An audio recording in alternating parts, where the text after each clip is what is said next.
صرف اور صرف دلوں میں عشق رسول اور محبت رسول تھی، وجہ وہ اندر سے خالی ہے۔ مفکر اپنے زمانے کا کہتا ہے، اے مسلمان، آج اگر یہود نصارہ اسلام دشمن طاقت نے اگر تجھے کھیل تماشا اور پیروں سے کچلنے کا ایک آلہ بنا لیا ہے تو وجہ یہی ہے کہ تو داڑھی سے تو سجا ہے لیکن تیرا دل عشق سے خالی ہے۔ تو اللہ اکبر زلفیں تو سجائے ہوئے ہیں لیکن تیرا دل اندر سے عشق کے حوالے سے خالی ہے۔ تیرے بدن پر اسلامی لباس تو ہے، اندر عشق سے خالی ہے۔ اقبال نے اسی لیے کہا تھا، اللہ اکبر، دل سوز سے خالی ہے، نگاہ پاک نہیں ہے۔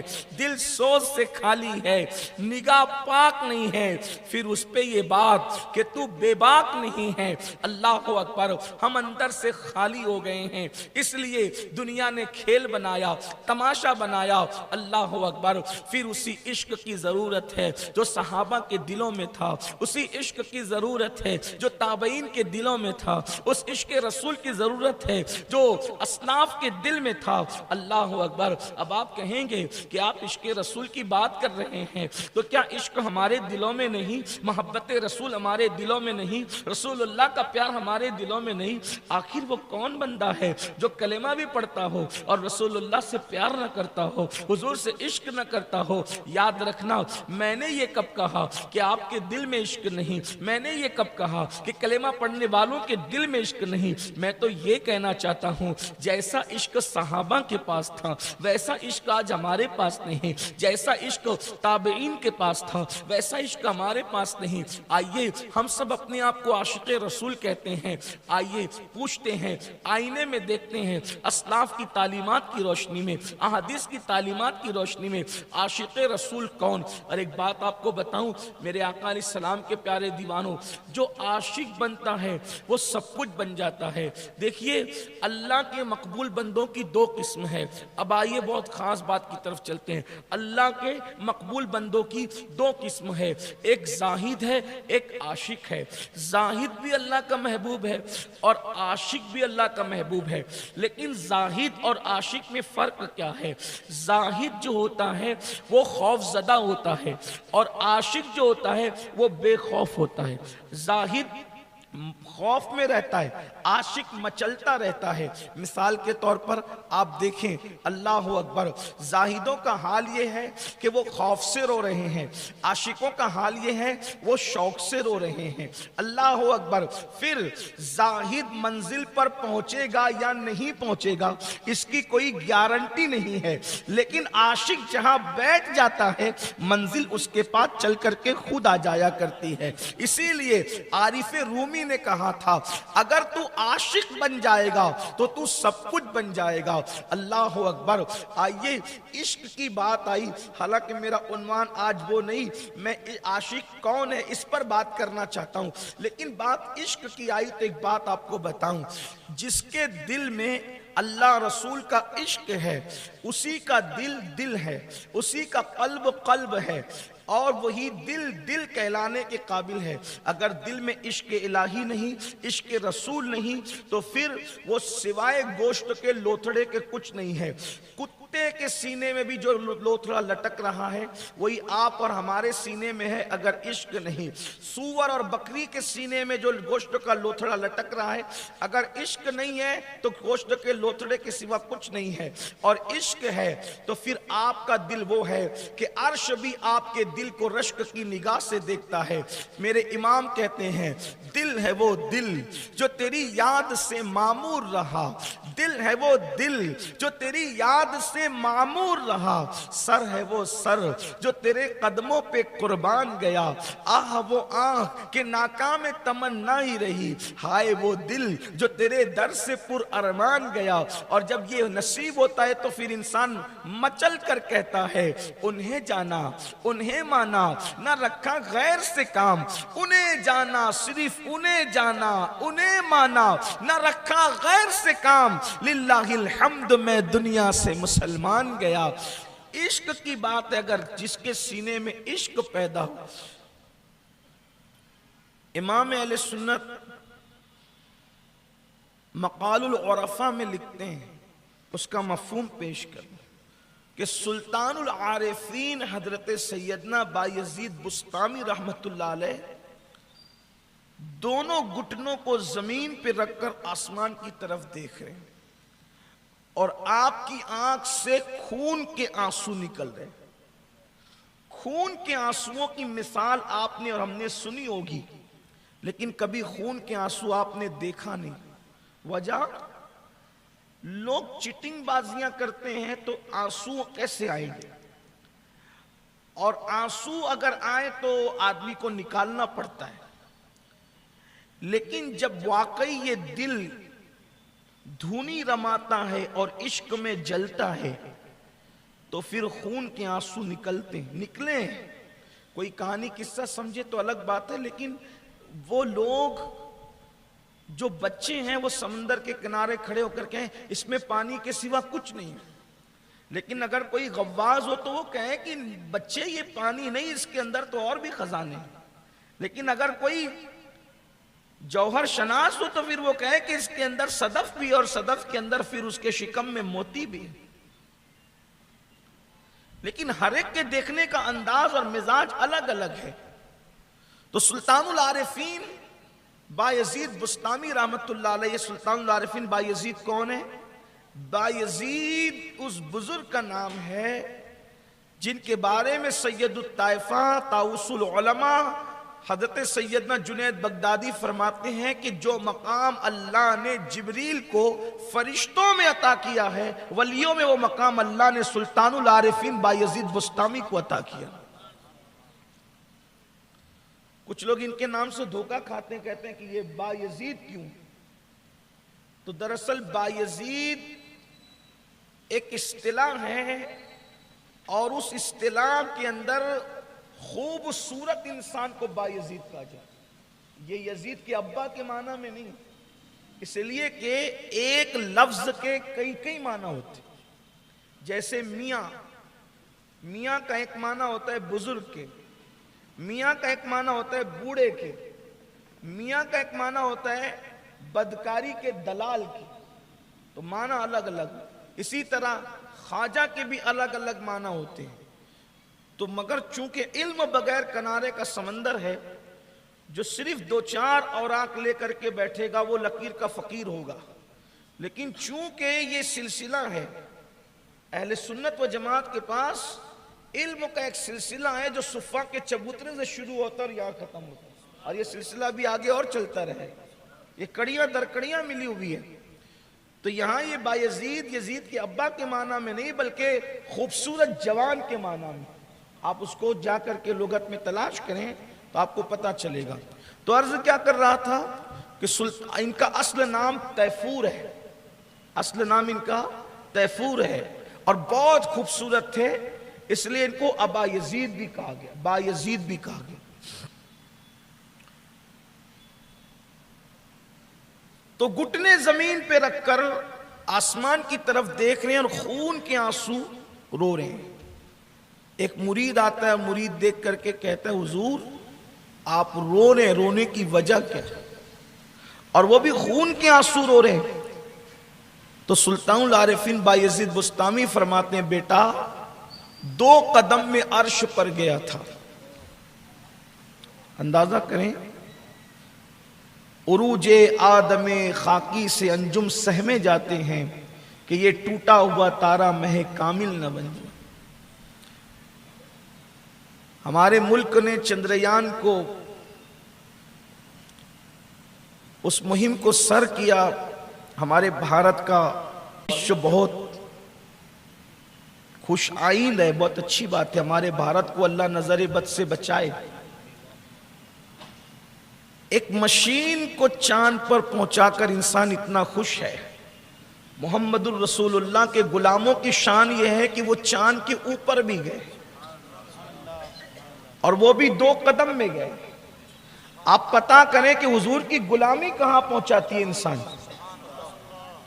حضور علیہ السلام کی غلامی کہاں پہنچاتی ہے، کہ دیکھیں کہ حضور کی غلامی کہاں پہنچاتی ہے۔ مشین کو پہنچا کر آدمی خوش ہے چاند پر، لیکن جسے رسول اللہ کی نالین کی خاک کی خیرات مل گئی اس بایزید کو مرتبہ یہ ملا کہ کہتے ہیں کہ 2 قدم میں عرش پر گئے، لیکن فرماتے ہیں کہ اب رو رہے، عرش پر جا کر واپس پلٹے رو رہے۔ اب یہاں کوئی کہہ بھی سکتا ہے کہ بھئی عرش پہ کیسے چلے گئے اور کیا ہو گیا اور وہ ہو گیا، کہ پہلے تو یہ بچوں کا کام ہی نہیں ہے، اس لیے کہ پی ایچ ڈی کی باتیں کے جی کے بچوں کو سمجھ میں کب آنے ہیں۔ یہ وہ راستہ ہے جب تک اس راہ کا کوئی مسافر نہ بنے، یا کم از کم اس راہ کے مسافر کی صحبت میں نہ بیٹھیں، آپ اس کی معرفت حاصل نہیں کر سکتے۔ 2 قدم میں عرش پر گئے اور رو رہے، رونے کی وجہ کیا ہے؟ اچھا ایک بات کہہ دوں یہاں، چونکہ یہ تو حدیث میں نہیں آ سکتا نا، چونکہ بایزید کی زندگی، کچھ لوگ کہتے ہیں اس کو حدیث میں بتاؤ، ہم کہتے ہیں بایزید پیدا ہوئے رسول اللہ کے بعد میں، برسوں بعد کی ان کی ولادت ہے۔ حضرت بایزید بسطامی کی ولادت برسوں بعد کی ہے۔ حضرت سیدنا امام جعفر صادق رضی اللہ تعالیٰ کے مریدوں میں بھی ان کا شمار ہوتا ہے۔ بعض لوگ کہتے ہیں کہ یہ مرید تھے سیدنا امام جعفر صادق کے، اور بعض ہمارے ہندوستان کے مورخین نے لکھا ہے کہ یہ پیر و مرشد ہیں حضرت سیدنا سید بدیع الدین زندہ شاہ مدار کی۔ اور تاریخ کی باتیں، لیکن بہت پرانے بزرگ ہیں۔ لوگ کہتے ہیں نہیں بایزید کا ذکر حدیث میں بتاؤ، ہم کہتے ہیں اللہ کے بندو وہ تو پہلے حضور تو تشریف لے گئے دنیا سے، اب بایزید کا نام اور تیفور کا نام کیسے آئے گا؟ لیکن بہرحال تو جب کوئی چیز آپ چیک کرتے ہیں تو کہیں نہ کہیں سے نکات آپ جوڑ کر کے وہاں تک پہنچتے ہیں، تب کوئی عرش تک پہنچ سکتا ہے۔ آپ کی توجہ میری طرف، کوئی عرش تک پہنچ سکتا ہے، بالکل پہنچ سکتا ہے۔ کیا شرط ہے؟ آسان ہے۔ حدیث پاک میں آتا ہے اگر کوئی ایمان والا بندہ وضو کر کے سوتا ہے، کوئی ایمان والا بندہ وضو کر کے سوتا ہے، اس کا جسم بستر پہ سو رہا ہوتا ہے، اس کی روح کو فرشتے لے جاتے ہیں اور عرش کے نیچے اس کی روح رات بھر سجدے میں رہتی ہے۔ ایک عام مسلمان سجدہ کر کے سو جائے، توجہ، ایک عام مسلمان وضو کر کے سو جائے تو عرش کے نیچے تک اس کی روح پہنچے، اور اگر کوئی مسلمان اپنے آپ ہی کو عشق کے رنگ میں رنگ لے، پھر وہ کہاں تک جا سکتا ہے آپ اس کا اندازہ نہیں کر سکتے۔ تو کہتے ہیں 2 قدم میں عرش پر گیا تھا، اور خون کی آنسو رونے کی وجہ یہ ہے کہ میں نے عرش کو ایسے بے چین دیکھا جیسے جنگل کے اندر پیاسا بھیڑیا پانی کے لیے بے چین ہوتا ہے۔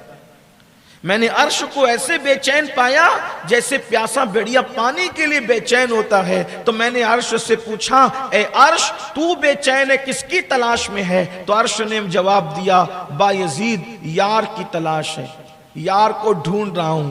تو بایزید کہتے ہیں ہمیں تو پتہ بتایا جاتا ہے الرحمن علی العرش استوا، کہ رحمان نے استوا کیا جیسا کہ اس کی شان عرش پر، ہمیں تو عرش کا پتہ دیا جاتا ہے۔ تو بایزید کہتے ہیں عرش نے ایک آہ کھینچی اور آہ کرنے کے بعد کہا کہ بایزید بات تو یہی ہے، بایزید پوچھتا ہے کہاں ہے تو عرش کا پتہ دیا جاتا ہے، اور عرش پوچھتا ہے کہاں ہے تو کہا جاتا ہے بایزید جیسے کہ دل میں جا کے مجھے ڈھونڈ لے تو مجھے وہیں پر پا لے۔ عرش کو عاشقوں کے دل کا پتہ دیا جاتا ہے، عرش کو عاشقوں کے دل کا پتہ دیا جاتا ہے۔ سوچو تو صحیح، یہ عشاق کے دل ہے۔ اب آپ بتائیں جس کا متلاشی عرش ہو جائے وہ عاشق کا دل ہے، تو آج یہ امت کیوں در در کی ٹھوکریں کھا رہی ہے؟ یہ امت کیوں بے چین ہے، کیوں بے قرار ہے؟ اس لیے کہ اس کے پاس سب کچھ ہے لیکن اللہ و رسول کا ویسا عشق نہیں ہے جیسا اس کے دل میں ہونا چاہیے۔ عشق حق، عشق رسول اس کے پاس ویسا نہیں۔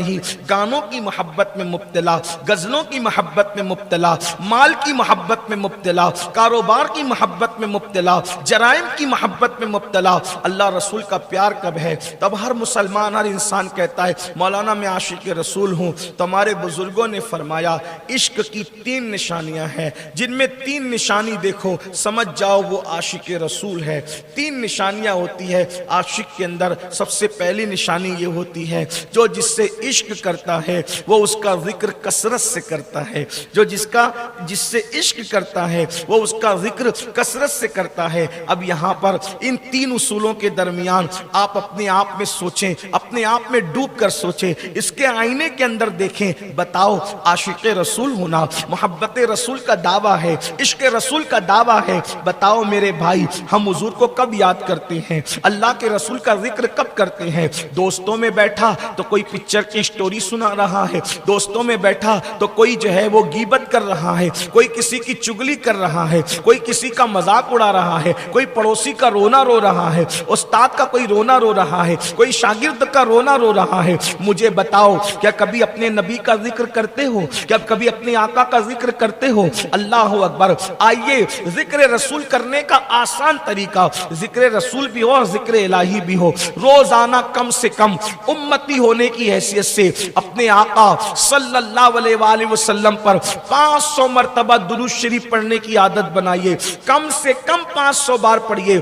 حضرت سیدنا قطب الدین بختیار کاکی رضی اللہ تعالیٰ عنہ روزانہ 3000 بار درود شریف پڑھتے تھے، محمود غزنوی روزانہ 1000 مرتبہ درود شریف پڑھتے تھے۔ ہمارے بزرگوں کا معمول تھا، وہ درود پڑھتے تھے۔ آج ہم درود شریف نہیں پڑھتے، آقا کا ذکر نہیں کرتے صلی اللہ علیہ وآلہ وسلم۔ یہ سب سے مختصر درود شریف ہے، آسان بھی ہے، مختصر بھی ہے۔ صلی اللہ علیہ وآلہ وسلم اگر 500 بار پڑھو گے تو 10 منٹ کے اندر آپ کا یہ 500 کا عدد پورا ہو جائے۔ یاد رکھنا، جو اللہ کے نبی صلی اللہ علیہ وآلہ وسلم پر درود پڑھتا ہے وہ مرنے سے پہلے پہلے میرے آقا کا دیدار کرتا ہے، حضور کی زیارت کرتا ہے۔ اور اتنا ہی نہیں، جو کثرت سے درود پڑھے گا موت بعد میں آئے گی، پہلے جنت میں اس کا ٹھکانہ اس کو دکھا دیا جائے گا۔ اس لیے درود شریف کی عادت بناؤ۔ مائیں اور بہنیں بھی اگر موجود ہیں ان سے بھی کہتا ہوں درود شریف پڑھو،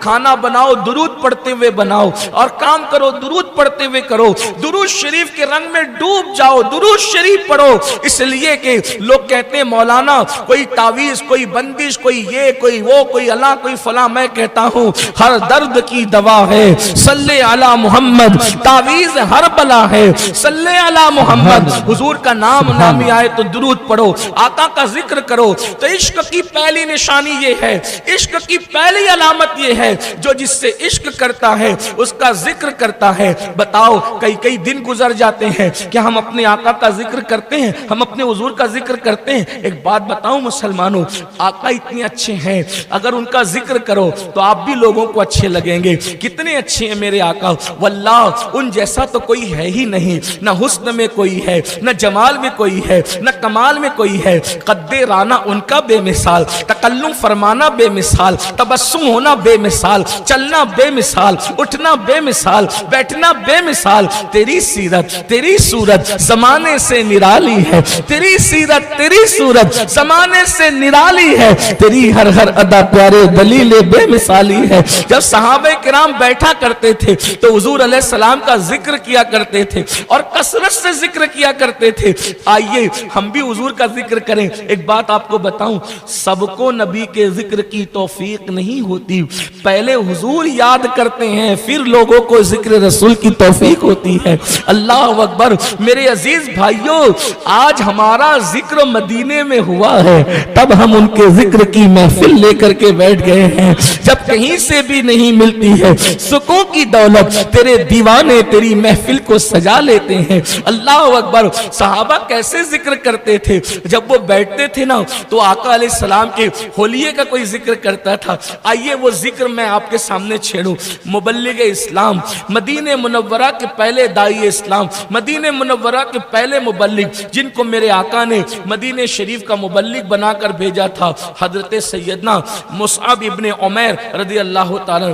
صحابہ میں یہ وہ صحابی ہیں جن کی شکل کچھ حضور سے ملا کرتی۔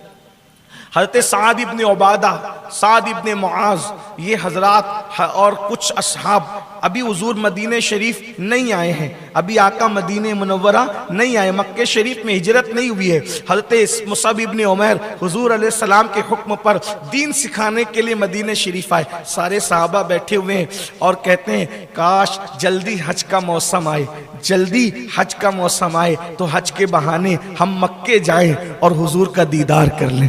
دیکھو فکر کیسے، 14ویں صدی کا مسلمان ہو یا پہلی صدی کا مسلمان، فکر دیکھو 14ویں صدی کا مسلمان ہو یا پہلی صدی کا. صحابہ کیا باتیں کر رہے ہیں؟ جلدی حج کا موسم آئے اور اسی بہانے رسول اللہ کا دیدار ہو جائے. اب قربان جائیں، پہلی صدی کا مسلمان بھی حج کے بہانے کعبے کا دیدار کرنا چاہتا ہے، اور 14ویں صدی کا مجدد بھی کہہ رہا ہے، 14ویں صدی کا مسلمان بھی کہہ رہا ہے کہ کعبے کا نام تک نہ لیا، طیبہ ہی کہا. پوچھا تھا ہم سے جس نے کہ نہضت کی در کی ہے، اور اس کے طفیل حج بھی خدا نے کرا دیے، اصل مراد حاضری اس پاک در کی ہے. ہوتے کہاں خلیل بنا کعبہ و منا، لولاک والے صاحبی سب تیرے گھر کی ہے. ثابت ہوا کہ جملہ فرائض فروع ہیں، اصل الاصول بندگی اس تاجور کی ہے.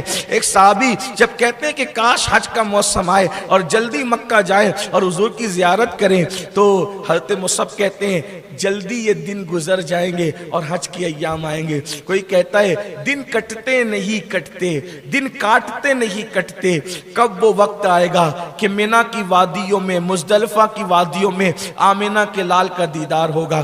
ایسے میں جب بات نکلی تو ہونک اٹھی، اور پھر لوگوں کو حضور کی یاد نے تڑپایا.